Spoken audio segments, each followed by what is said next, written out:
గ్రామీణ ప్రాంత హుస్నాబాద్ నియోజకవర్గంలో తెలంగాణ ప్రభుత్వ రాష్ట్ర యువజన సర్వీస్ శాఖ పక్షాన ఈ నెల 24న ఉదయం 10 గంటలకు 0 నుంచి పీజీ వరకు చదివిన వారందరికీ ఉద్యోగాలు కల్పించడానికి జాబ్ మేళా కార్యక్రమం నిర్వహిస్తున్నామని మంత్రి పొన్నం ప్రభాకర్ అన్నారు.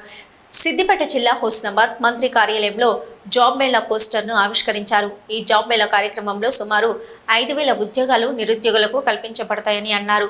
ఈ జాబ్ మేళాను ఉపయోగించుకోవాలని యువతకు పిలుపునిచ్చారు. హుస్నాబాద్ నియోజకవర్గంలోని ప్రతి గ్రామంలో నుంచి నిరుద్యోగ యువత తరలి రావాలని కోరారు. గ్రామీణ ప్రాంత నియోజకవర్గమైన హుస్నాబాద్లో తెలంగాణ రాష్ట్ర ప్రభుత్వ యువజన సర్వీసుల శాఖ పక్షాన ఈ నెల 24వ తేదీన ఉదయం 10 గంటల నుంచి 0 to పీజీ వరకు దాదాపు 5,000 ఉద్యోగాలు ఇవ్వడానికి జాబ్ మేళా ఏర్పాటు చేస్తూ ఉన్నాం. నేను హుస్నాబాద్ నియోజకవర్గంలో ఉన్నటువంటి చదువు రానటువంటి వాళ్ళ దగ్గర నుంచి ఉద్యోగ అవకాశాలను పొందాలని సందర్భంగా విజ్ఞప్తి చేస్తా ఉన్నాం. నేను మా పార్టీ శ్రేణులను కానీ ప్రజలను కానీ అందరూ కూడా కోరుతా ఉన్నా.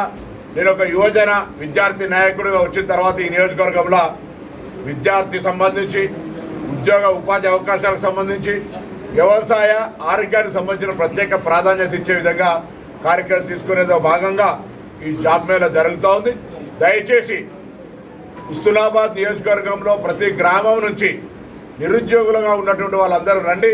ఒకవేళ ఈ జాబ్ మేళాలో రాకున్నా కూడా విదేశీకి సంబంధించినటువంటి అనేకమైనటువంటి బయటి దేశాల్లో స్కిల్ ట్రైనింగ్ ఇచ్చి బయటి దేశాల్లో మంచి ఆర్థికపరమైనటువంటి జీతభత్యాలతో ఉద్యోగాలు ఉన్నాయి. అనేకమైన మందిని ఇక్కడ నుంచి పంపి వాళ్ళకు ఉపాధి అవకాశాలు మెరుగుపరిచే ఆలోచన ఉంది.